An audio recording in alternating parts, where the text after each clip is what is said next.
All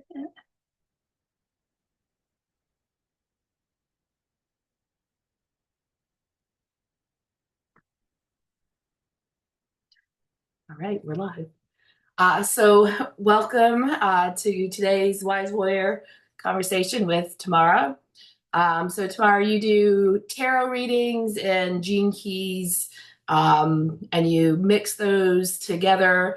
I know I had a reading with you. I think it's been a couple years ago, Yeah. and I think I was just starting to dive into the gene keys, and I was definitely at this pivotal point in like um, my business of kind of ready to give up and like not really understanding myself. And the session I had with you kind of like gave me renewed faith in like the path that I was on. So I've always been really grateful um to you for that session. It was a lot of information, but it it was like that renewed faith in myself of like, even if it takes a while, I'm on the right path. So, if you could introduce yourself and tell us a little bit about who you are and like how you came to this path in your life. Oh, thank you, Megan, and thank you so much for that feedback. It always is a joy to hear that others benefited somewhat, some way, somehow from when we have sessions. And yeah, so my name is Tamara or Tamara or Tamara. I don't care how you say my name. People say it different ways, and it's as long as it's close, I answer to it. Because really, different people in different parts of the world say it differently. So I'm Yeah, good my with best however you friend say from the South calls me Megan, so I understand. it. So you get it, and yeah, I'm fine with that. I have a Russian friend, and she goes, "Well, it's a Russian name, and it's pronounced Tamara." I'm like, "I love it. Fine, call me that. That's fine." So, yeah, but thank you for that. And yeah, and I live in Jacksonville, Florida. I am a Jinkies guide. I have been a Jinkies guide for going on 4 years. Involved in the Jinkies quite deeply for almost a little over 6 years now, going into my seventh year. Um, and everything's about 7 year cycles, and Jinkies has a lot to do with the 7 year cycles. And speaking of 7 year cycles, next month, I will be 70.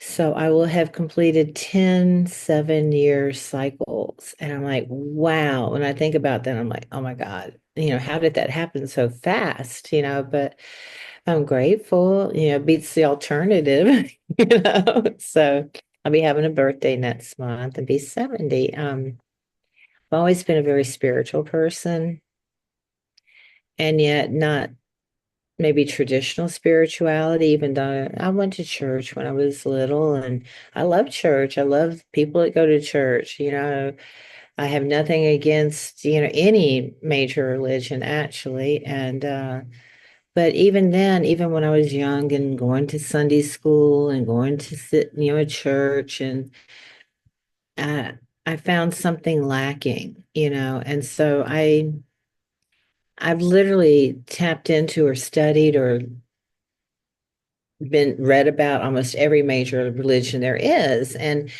what I came to find out is that if they would just focus on the things that they have in common, because they agree on so much, the world would be a really better place. It's those things that they have dissension and disagreement with that seem to be an issue. So I set about at an early age to explore other things, and which I did. And my parents were quite supportive and quite liberal in a way in those days because I'm old, and I got my first deck of tarot cards when I was 15. Oh, wow. So I've been reading tarot for over 50 years, and long, long time. And at the time that I was 15, I lived in a southern city, very much in the Bible Belt, and things like the tarot, that was evil, that was satanic, you're going to burn and go to hell. And So the town that I lived in, there was no place for me to even buy a tarot deck, but I knew about it. And honestly, I don't even know how I knew about it. Maybe I'd seen it or read about it because I was really a prolific reader when I was younger. But a friend of mine, I just started high school, and a friend of mine, her father was a psychiatrist. They were very wealthy, and they would go up to Atlanta to go shopping because it was Atlanta, the big stores. And she invited me to go. So my dad gave me like $20 to have for spending money. And again, that was a lot of money in 1970s, early 70s. So yeah, we went up there and her parents let us go to underground Atlanta. And at the time, underground Atlanta was not posh. It wasn't she. It wasn't all these little boutique stores. It was really head shops, you know, and black light posters and stuff like that. So we were like, it felt kind of naughty in a way. We were adventuring into these places. And so we went into one and I saw a deck of tarot cards, Rider Waite tarot cards, which is, everybody starts at Rider Waite or knows about it. And I bought them. And I took them home, and I was kind of like, it felt like I had, like, kind of felt like Gollum with the magic ring, my precious, it's kind of like, oh, wow, we got something. And I studied it. I made connections with each of the cards, looked over them, and it only came with a very, very thin book, pamphlet, even, not even a book. So it had just like basically one or two words meanings of what the cards were. So I really developed a relationship with the tarot by just studying it and looking at the pictures, looking at the symbols, and so that grew. And so I've always read cards for other people, and I guess you could call me a tarot guide even then. But that developed, and then comes Gene Keys in my life. And how that happened is I'd never heard of Gene Keys. I'd heard of human design, but that had been like 20 years ago. And I thought, oh, that's interesting. But then I kind of just put it up on a shelf and like, okay. And then I was in like 6.5 years ago, I was in this little metaphysical study group where, we were all studying about different channeling and you know, Bashir and, tarot and all these things and all sorts of metaphysical studies. So they had invited someone to speak because they would have these guest speakers come and do presentations. And the lady that was there that day doing it was doing it about gene keys, and I'd never heard of it. So as soon as she put her hologenetic profile up on the PowerPoint screen, I literally jumped out of my chair. I'm like, whoa. And I immediately made the connection that this sounds a little bit like human design, right? And it's totally different looking. I mean, a hologenetic profile looks nothing like a body graph, but there's something about the numbers and the dot and the number after. And I'm like, yeah, this is something. So as she was giving her presentation, I was on my phone getting my hologenetic profile. And from that moment on, it was full steam ahead. And I find human design quite interesting and beneficial. And I've actually come to know more about about human design through my studies with Gene Keys. Because for those who don't know, Gene Keys is actually based on human design, astrology, and the I Ching, plus these transmissions that Richard Rudd, the founder and author of Gene Keys, received during kind of a mystical experience he had. So, um, but I'm getting ahead. So what I did, I'm a very practical person. So before I spent my money on anything, I went to the website. I saw they had these courses and stuff. I got all the books first. I read the books, studied them, watched every YouTube video that I could find about the gene keys, all sorts of things like that before I invested. And in about it only took about 6 months. And then I was kind of like, yeah, this is for me. I really knew that this is for me. And the thing about gene keys is it's not a religion. It's a way of living my life with integrity. So then I got a hold of, because I read cards and oracle decks, and I got a hold of the Wisdom Keepers Oracle deck by Rosie Aronson. I'm not doing a plug. I'm just saying this is one of my tools, and I'm like, oh yeah, cards. And I came up with the idea, and this was about 5 years ago that this idea kind of developed that. Oh, I can use these oracle cards to represent somebody's gene keys, and then I can overlay the tarot over that to get messages. And yeah, and then that's how my modality came alive and came online. And that's what I do as a gene keys guide. Some guides have different modalities. Some do astrology, some do just, talking. So this is my thing. And I think it's kind of unique. I don't know if anybody else is doing it, but yeah, and I just want to say that, and this is nothing against people who are very strong on human design, because there's a lot of them.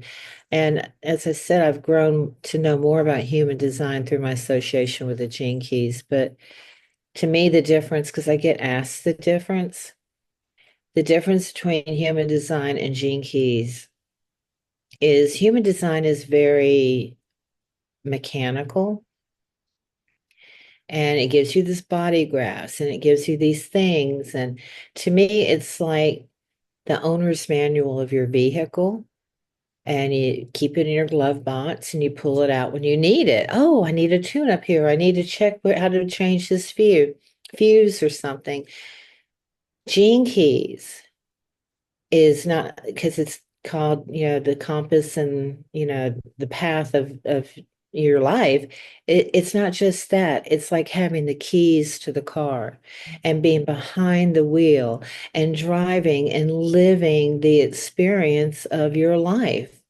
So it's so much more Yeah. than just a schematic. I think what I love about the Gene Keys, because I started with human design and then got into Gene Keys. Um, it's like like human design, there's like so much information, and some of it it's like it's good to know, but like it's overly complicated. And like the Gene Keys, it's like this is what you need to know. This is what you need to focus on. Because even like when you know one of the teachers and guides that I Uh-huh. work with like went through my Venus sequence, like, and I realized like one, like what my wounds were, but two, also how like as an adult I was I was using like I think prior to that it was like people were doing things to me, and then like once I saw that and I saw the pattern, I'm like, oh, like yes, there are people who kind of do this behavior to me, but in my wounding I'm also doing it to others. And it Mhm. was like this, it was like all of a sudden like there was this clarity. And prior to that, like there was a part of myself from like being sick and stuff where it's like I felt broken, and I was looking for somebody and something to like put me back together and fix me, because it was like there's something wrong with me. I need to be fixed. And it was just like, oh no, like you just needed to see this path and like realize something, and then you can let it go. And it's like I Mhm. haven't had that feeling of, oh my God, somebody's got to fix me since I had that session with the guy that I was working with a couple years ago. And so to me, like that it became so profound, like the potential behind the gene keys. Um, and like I remember how like profound the session was with you, but again it was like so much information, and again because it's the contemplation and you're looking at everything and you're studying and you're looking and you're going deeper and you're going deeper, and then you kind of like, okay, I've got to set it aside, and then you come back to it, and it was like, when the guy, focused on those things, and I saw the pattern, it was like what I needed at that time to like truly shift things. So like there's so much potential in there. And it's like, and it really is like these are the parts of your car, are the parts of your house, the keys, like this is exactly what you need. If you have nothing else in your life, these are the important things. Well, Oh, and the thing is that the Gene Keys, it's about contemplation. It truly is. It's like, and the words, the shadow gift in the city, and these beautiful words that, are associated with each one of these frequencies. And that's all they are, is frequencies. So we're fine-tuning ourselves to the higher frequency. And so many people live in the shadow frequency and they don't know it. It's just life. And the shadow, the fact that it's a shadow means there's light coming in, or else it would be dark. But it's a shadow. It means there's something there. And the phrase is every shadow holds a gift. And that is so true. And so when we spend a little time loving on ourselves, loving our shadows, and bringing them into the light, then it becomes a gift. yep. And Well, the gift, I'm oh, sorry. but like exactly what you were saying, like loving those parts of ourselves that we like we want to hide and we don't love, but because we don't love them, we're doing more and more of it. And it's like as soon as you realize it's me, it's Mhm. just part of my journey. It is. Like, you can breathe and you can like, oh, okay. And it really takes each individual doing the work. Nobody can do it for you. But you have to know, you have to be given these words, this knowledge, this wisdom, in order to know. I mean, if you don't know, then you're I don't like to use the word ignorant as to call somebody ignorant, but ignorant is just not knowing. Yep. It's not it's just not knowing. So until you know, you don't know that you don't know. Mhm. And the art of contemplation is truly an art because when you sit with it, when you sit with your shadow, have tea with it, embrace it, spend time with it, not to live there, but to bring the shadow to the light because it's a part of us. It's always a part. And one thing about this work is it's never one and done. Like, people think, oh, I did the Venus sequence. Yes, I've done that. No, no, I've done the Venus sequence like a dozen times. I've done two retreats. I hosted in one, and now we're in another Venus retreat, which I'm not doing the retreat this time. What I'm doing is that at the moment with the Venus retreat is myself and a couple other guides have created a Venus community where everybody in it is doing the retreat, doing their own work, and we just meet together and we have open sharing like a community call, but it's just everybody sharing about their purpose or their attraction or their IQ, EQ, SQ. And I know that those are words that people may not know what it's about, but the Venus honestly, the Venus is probably where the most of the work is done. The activation sequence is your life's work, which is what you're here to do. Mhm. Your evolution, which is what you're here to learn. It's your greatest challenge. Your radiance is about your health and how you feel and how you present and then it goes down to your purpose. And your purpose is all about the being. It's not about the doing. It's not about it's about you. It's about grounding into your being, what you were here to be. And what is your purpose sphere? Do you know? Okay, Mine's the 9. the nine. Okay, let me look at my little cheat sheet. So, oh, inertia. determination, and invincibility. So just if you don't mind me using you as a little example here, in your purpose, when you're being in this state of inertia, this shadow state of inertia, and some people might would say, "Oh, well, you're just depressed, or you're just that," but literally, it's not that. Literally, you're kind of at a standstill where you're just inertia. You have no energy. You can't move. You don't know which direction to take. You're just there. Well, be with that. Be with that inertia and realize that the gift of determination, like I'm not going to stay here. I'm going to bring myself out of the shadow. I'm determined to move forward into the light. I'm determined to do this project or that project and even like with what you may be doing, your being is in this state of inertia that you don't know where to begin. Yeah. And I have So, my evolution is 55. So like the depression on top of that, like when it all hits at the same time, it's like, oh. yeah, and they all work together. You're absolutely right. If you look at all your shadows, they all kind of work together. In fact, Richard says, "Oh, we'll have tea with your shadows." And like every time I have tea with a shadow, they all show up for a tea party. So, they all work together. Well, I think sometimes it's even like contemplating or like having to sit with the gift because like um my life's work is the sun is 59. So like the gift is intimacy. Mm-hmm.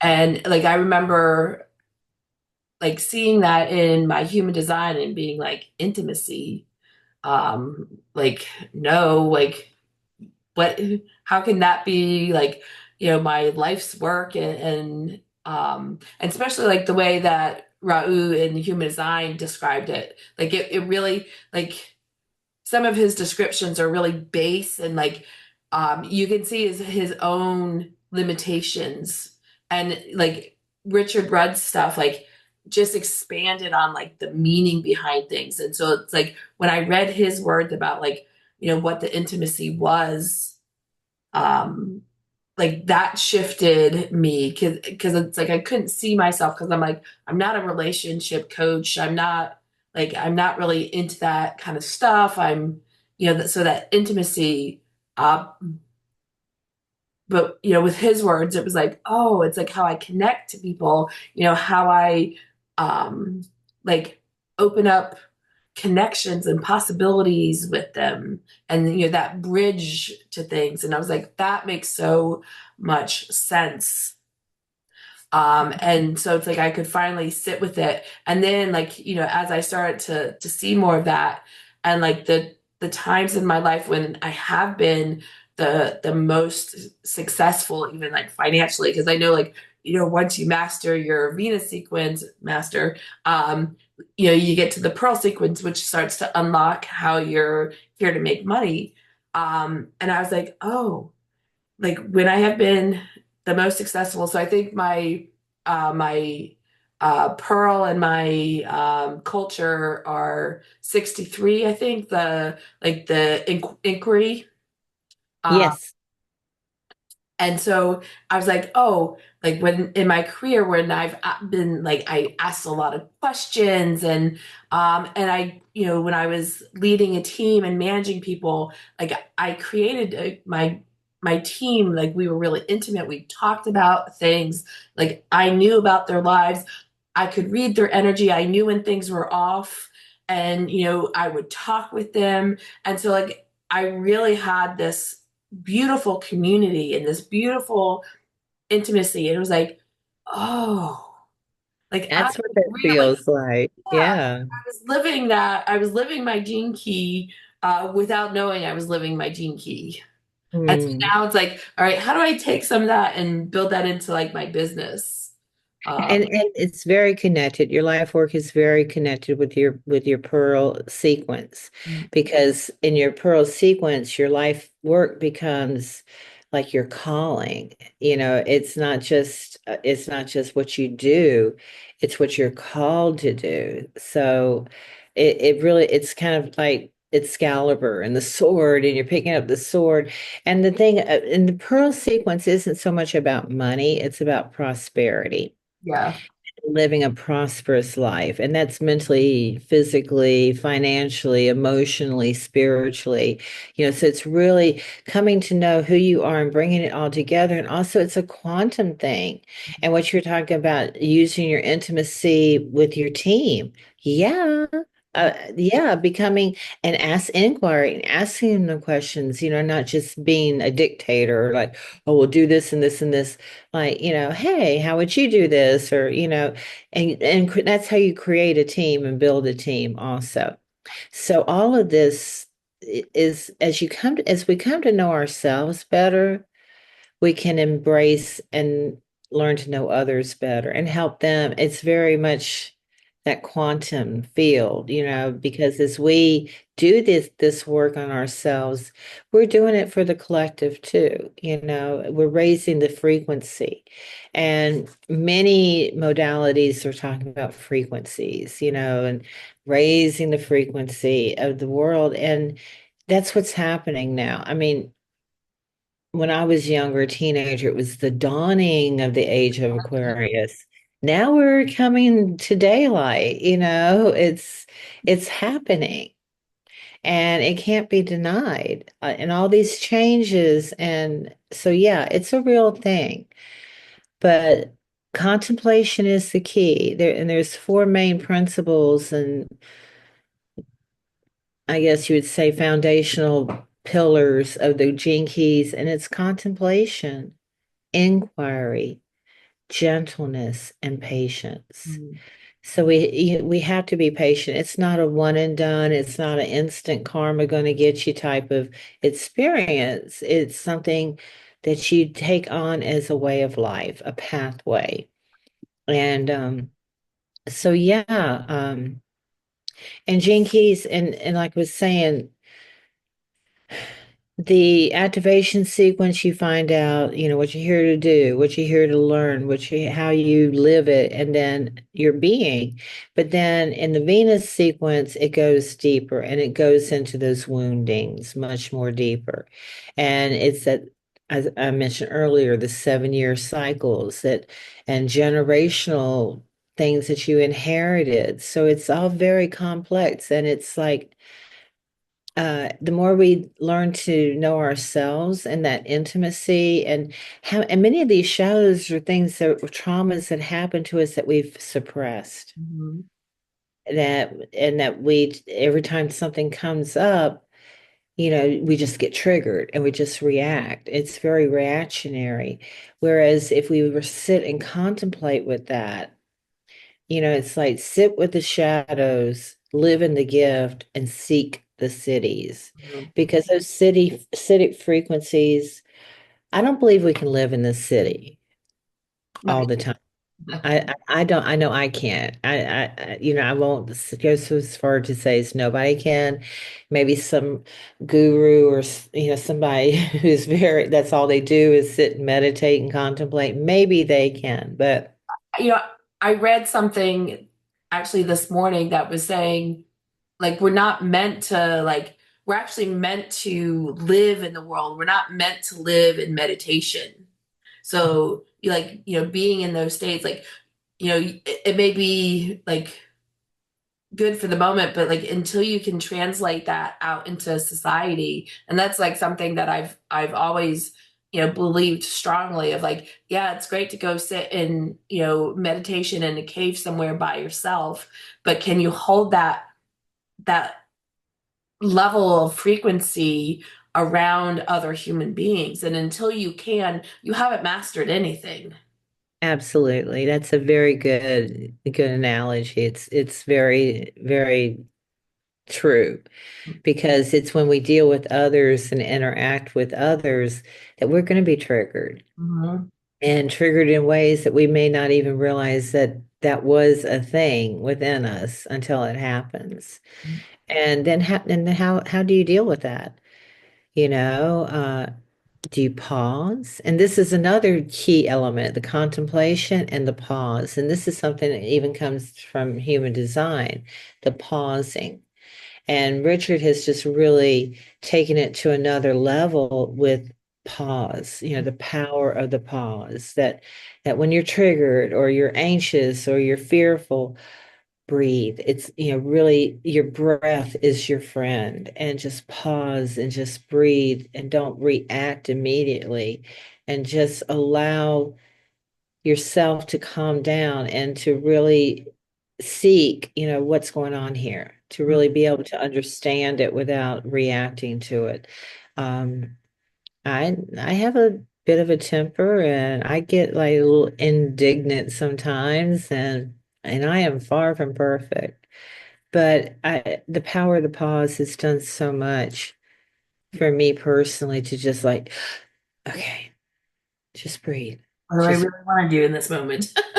yes, just like take it in, just allow it to just distill a minute. And then clarity comes, then you can think, oh, okay, maybe I'm overreacting, or maybe this is, not what it feels like. Because often our reactions are very much in tune with our feelings. Mhm. And then there's the reactive mind. Sometimes people are very grounded into their opinions. Exactly. Exactly. So uh, I think the best way to describe it is bringing the heart and the mind together, and the phrase, what would Jesus do? That's kind of like very profound. What would Jesus do in this situation? You can use that. Or what is the highest calling here?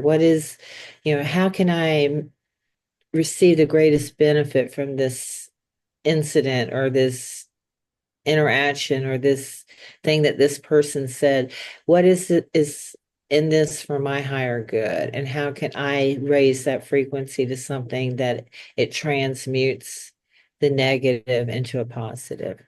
Well, and even from like the law of polarity, um, Mhm. like in that pause, in that neutrality, you have to like, what is the right energy for me to respond? Because sometimes it really is like, I turn the other cheek, I let it go. It's really not that big of a deal.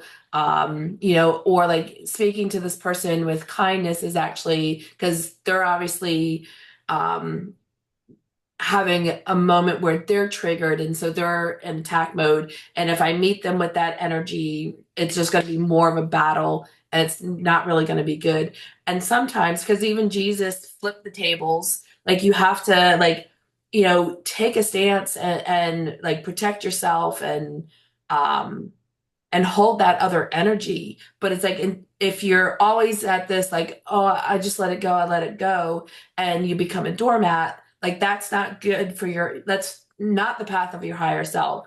And if you're always in that attack, attack, attack, that's also not for your highest good. It's learning, like, you know, what is the right thing. And that's even like going into the human design and like, what is your authority? It's like, Mhm. um, you know, what gives me the answer, like I'm a generator, so like I've got to wait to respond, and like, what, okay, body, what do you want to do? Do you want to just let it go, or do you need to like stand firm and like set a boundary here, and being okay with that, and even knowing like, because that was like one of the things with my teacher who took me through the Venus sequence. And I was, talking, because it was like, well, I was responding to something. He was like, no, you were reacting when you did that. And I'm like, Mhm. but he asked me a question, and so I responded. It's like, no, that was like, it's a reaction. Not every like response that we have is a response. Sometimes it is a reaction. And it's like, that was like another aha moment for me of like, oh, what does it really mean to respond? What does it really mean to have that pause? And for me, like, I love to bring in some of the quantum clearing work that I do, and taking people into um, like the past life life of experience of the energy of the shadow, because most of there's very few people that like this is their first lifetime on earth. We and even if you don't believe in past life, there's the generational trauma that plays out and created that trigger in you or that wounding in this lifetime. So like once you can find the root cause and start to let go of that energy, it creates the space, so which creates the pause, which says, what do I really want to do here in this moment? And to me, like that's so powerful. And I've shared this before, but like when I was kind of going down my path of like looking into like the Aramaic words and like the things that Jesus spoke, one of the Aramaic words is kadosh, and like the I think it's like the seraphim would sing kadosh, kadosh, kadosh around God, because they were trying to heal people. And at first they were trying to heal people like individually, and they realized like they couldn't get to everybody, or like people still kept getting hurt. So like having to go around, so they would sing kadosh, kadosh, kadosh to create space within people to heal themselves. And I always like that was just so profound. That is profound. And talking about the generations, even in the Bible, it says the sins of the father shall pass down for 7 generations. Mhm. So this whole concept in the Venus in our core wound, which the whole Venus is about wounding and Mhm. unraveling the wounds and retrieving, the light and the shadows and bringing them into the light. But in the core wound, that's not even our wound. It's our generational wounding. So it really does correlate with that, that some things are, I don't want to say generational curses, but generational wounding, I'm comfortable with that. And there's truth there. And so much of this is very Christian. I mean, and in fact, with Ra, when he did the rave wheel, there is a godhood that's associated with that too, which I won't go into all that because frankly, I don't know enough to really speak, you know, to it. But yeah, and with that reaction, there's also, and you were talking about not being a doormat, there's a reactive nature and there's a repressive nature. And everybody is different in which extreme they go. And then there's the centering of really coming to the center. And, yes, somebody cuts in front of you and you have to slam on the brake, you're going to have a reaction, I would say most anybody would. But then not taking it to the point that you're going to pull out a gun and shoot somebody, it's like there's a balance there. So, and you're a generator. I'm also a generator. I'm a sacral generator. Are you a sacral or okay? So the power of the pause is very important for a generator because I'm this sacral generator and I want to, our strategy is to respond. And I want to respond to everything and be a useful engine like Thomas the Train, and yes to everything. But a dear friend of mine, and it would get me in trouble because I wasn't following my authority. Mhm. And my authority is that, uh-huh. And if it's not a yes, it's a no. Yep. Not a iffy no or iffy yes. If it's not yes, it's a no. And I found myself saying yes to wanting to do everything, which wound up just draining my energy, backfiring on me, not coming to any fruition because I wasn't following my authority. And now I use that power of the pause. It's such a great gift because I like wait, and if it's not a yes, like a hard yes, then it's a no. And it may not be a forever no, but it's a no, at least not right now, or and so we do, and I'm saying this because we do have to honor ourselves and Mhm. our own authority. And the Gene Keys is full of words for the gifts that talk about that equilibrium, initiative, restraint, magnetism, competence, self-assurance, authority, Level. uh, altruism, acceptance, commitment, mindfulness, humanity. So all these words are gifts. And the thing about the gene keys is, yeah, we have our own gene keys and our own whole genetic profile, but we have them all. Mhm. We radiate and go in this hologenetic field of all of them.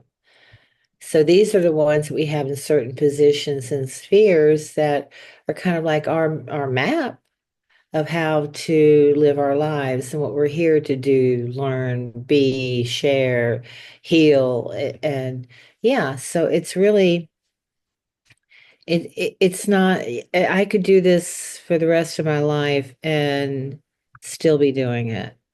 And I could have started at 1 year old and almost 70 and still been doing it. So I'm really grateful that it came into my awareness and came into my life at the perfect timing. Yep. Not too late, not too soon, at the perfect timing. So, yeah. Um, Sorry, my kitty. I like your kitty, Mr. Winston. Yeah, Mr. Winston, or his Bridgerton name, Lord Winston of Stackerton.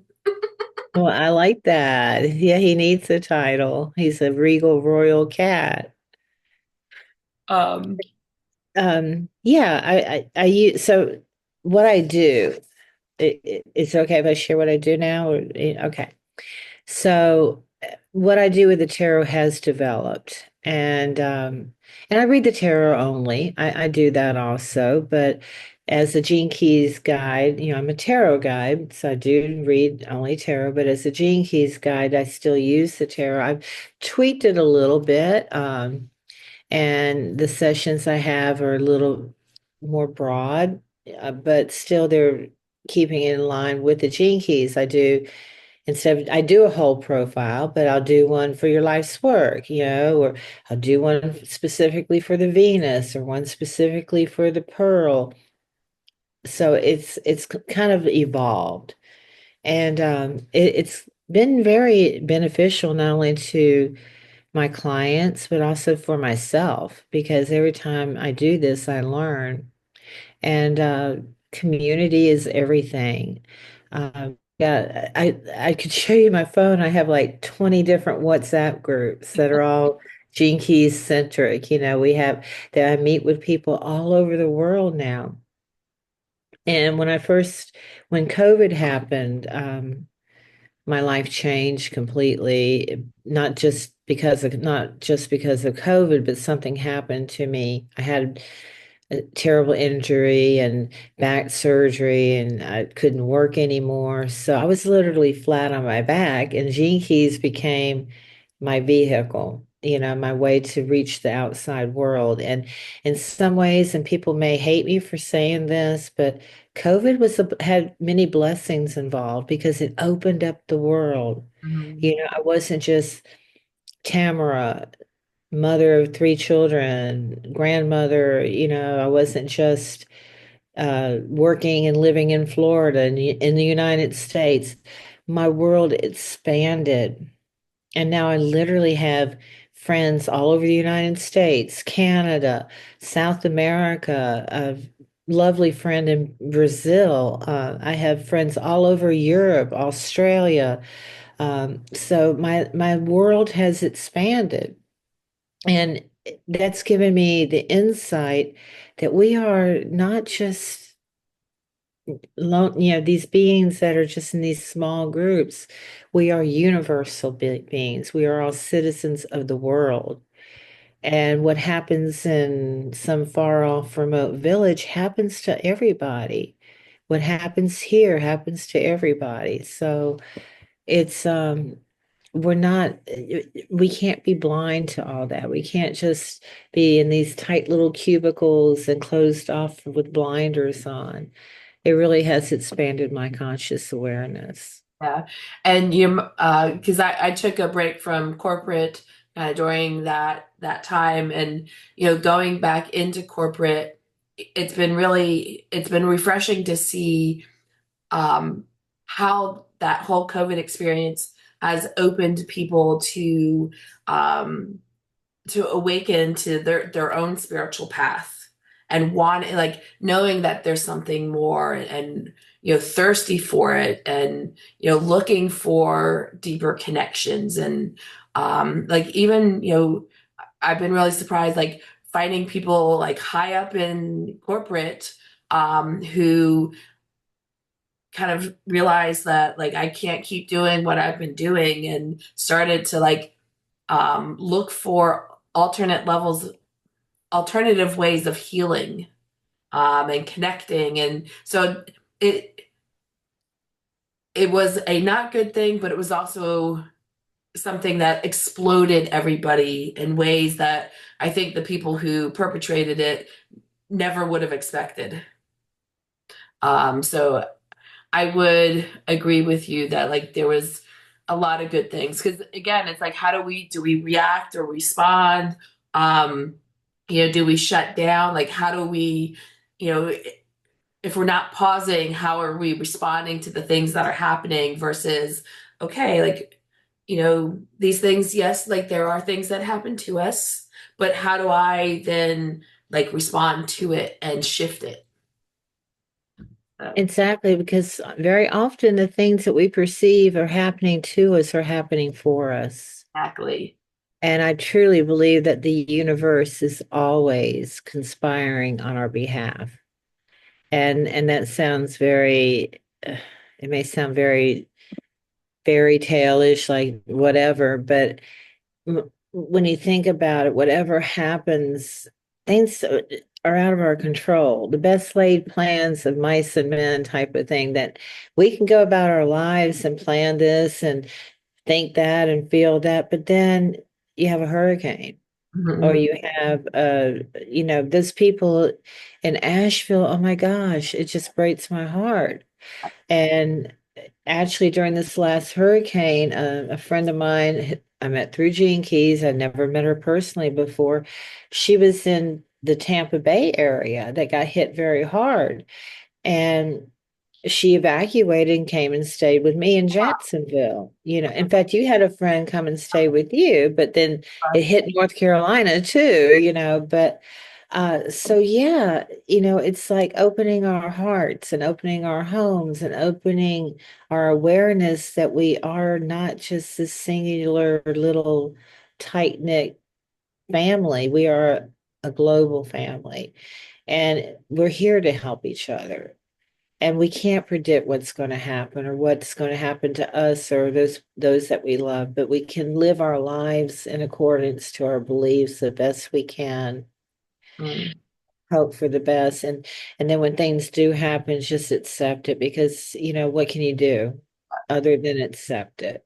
Well, even like, my own illness, it was, it took me from like a path that I was on that, may or may not have been, good.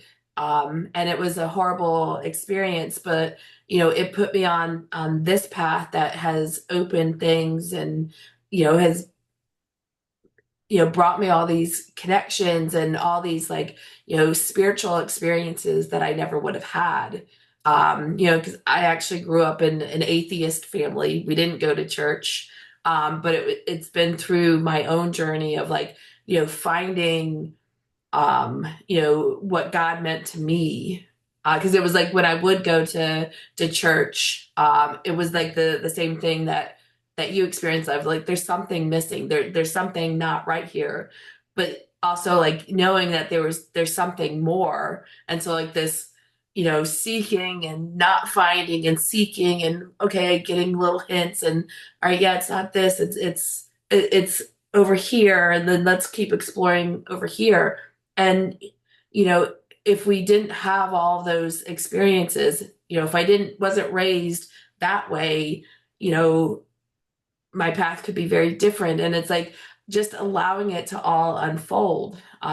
So yeah, it was, you know, getting sick changed my life, but it also created my life.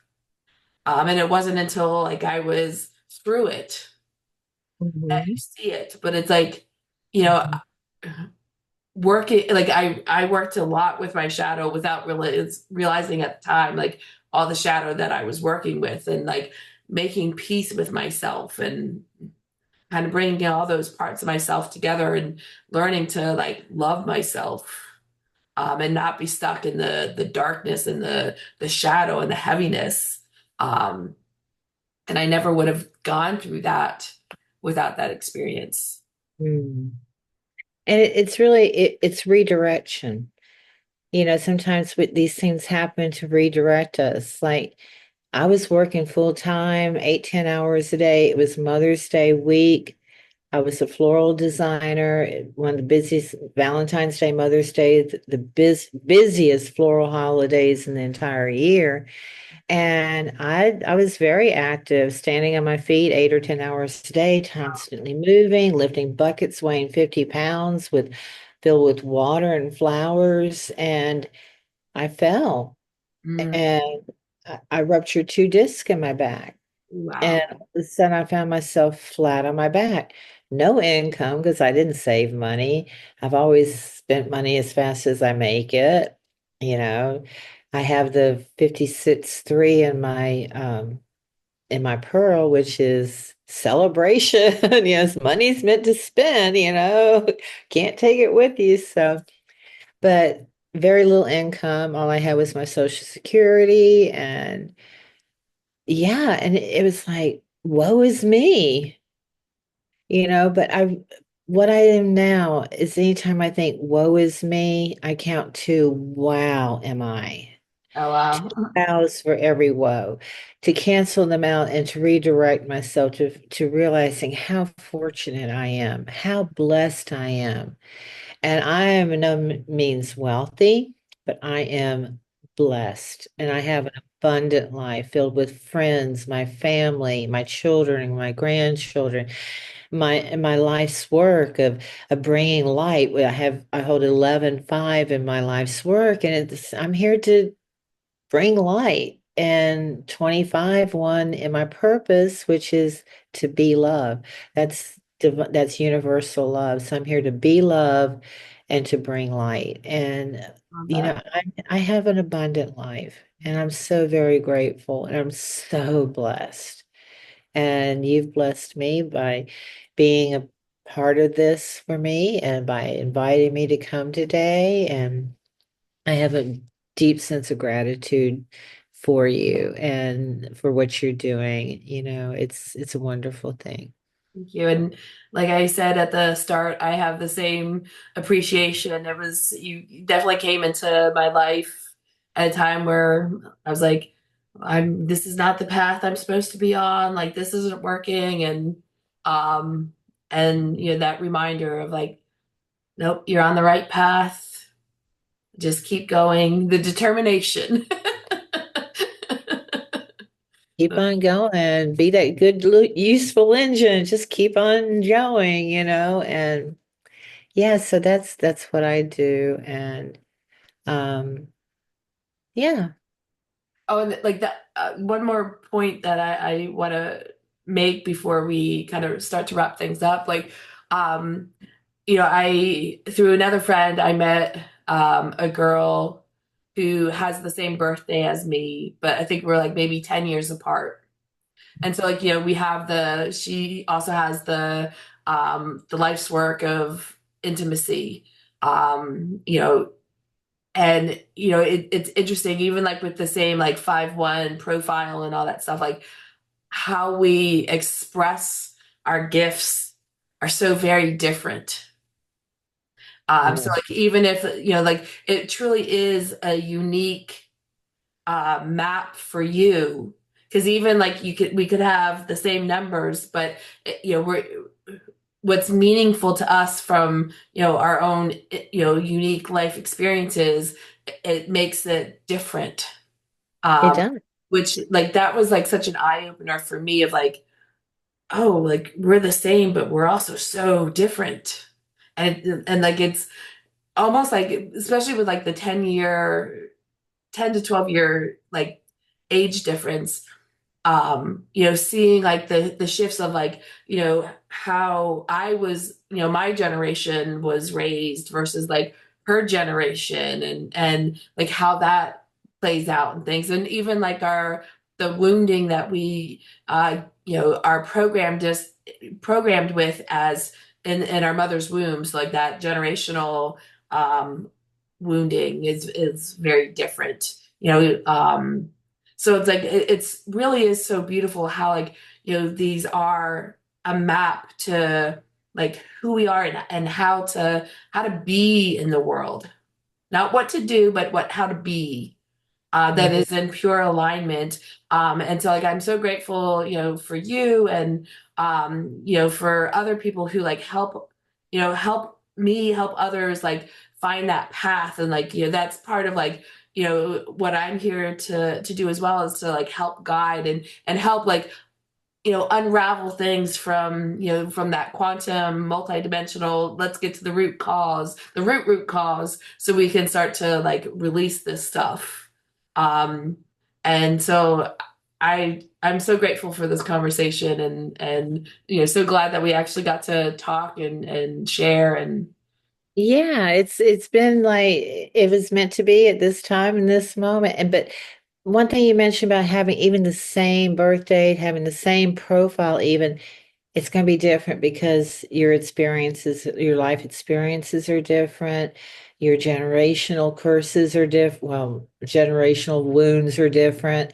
And it's like two people can stand in the exact same position, like as close together as they can be, and look at something, they're going to see something different.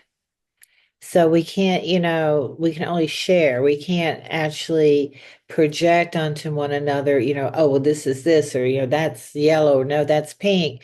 You know, yeah, each of us are unique. And our halogenetic profiles, our holographic profiles are individually our personalized map. No one else's, even if they have the same numbers, and it's your map. It's really aligned to who you are and who you are meant to be. And yeah, it's a beautiful thing. It's very personal. And I appreciate the opportunity to be here today and to be with you. And I do pay attention to what you're doing, and you're really doing good work bringing other people into the light and helping them to find a way to help others. And I hope that some way, somehow, our conversation today has maybe inspired someone else. And speaking of being inspired, if somebody wanted to have a reading with you, whether tarot, gene keys, or a mix of the two, how would they get in touch with you? Really, the best way is Facebook right now. I am on Instagram, but not a real. The only reason I'm on Instagram is because my kids and grandkids are on Instagram. But I am on Facebook. I have a very strong presence on Facebook, and Tamara, Right. Flower Gypsy, and yeah, and it's a public Facebook, so someone can message me, Facebook message me personally, and I always respond. I do have an email, but email is more for correspondence after the fact. And yeah, so probably Facebook is best. I do have a website. But it's funny. The only reason I got a website is because everybody's like, "Well, do you have a website?" I'm like, "Oh, well, I guess I need to have a website." And somehow that gives you some sort of provenance or authenticity if you have a website.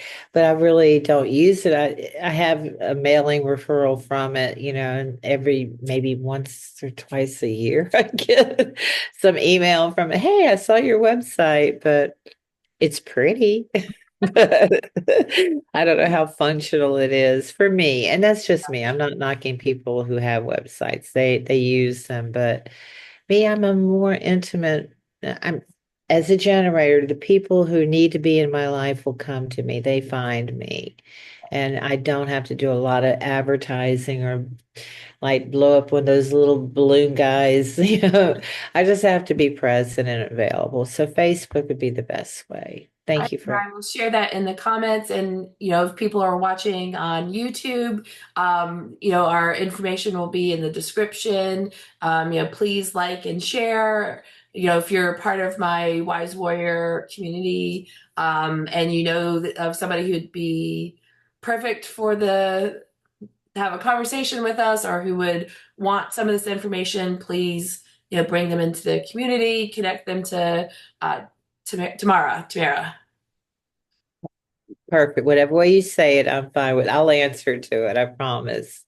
But yeah, Facebook's best way, and I can shoot you like my email or all that if you want to add that into the Yeah, please. YouTube. And Any way yeah, that you want people to connect with you, we'll put that in great. the comments and description. So thank you so much. This was a Thank wonderful you. evening. It was delightful, which is my radiance, the 46 delight. It was delightful. So thank you. All right. Blessings to you, Megan. You too. Thank you so much. Have a wonderful evening. You too, dear. Thanks.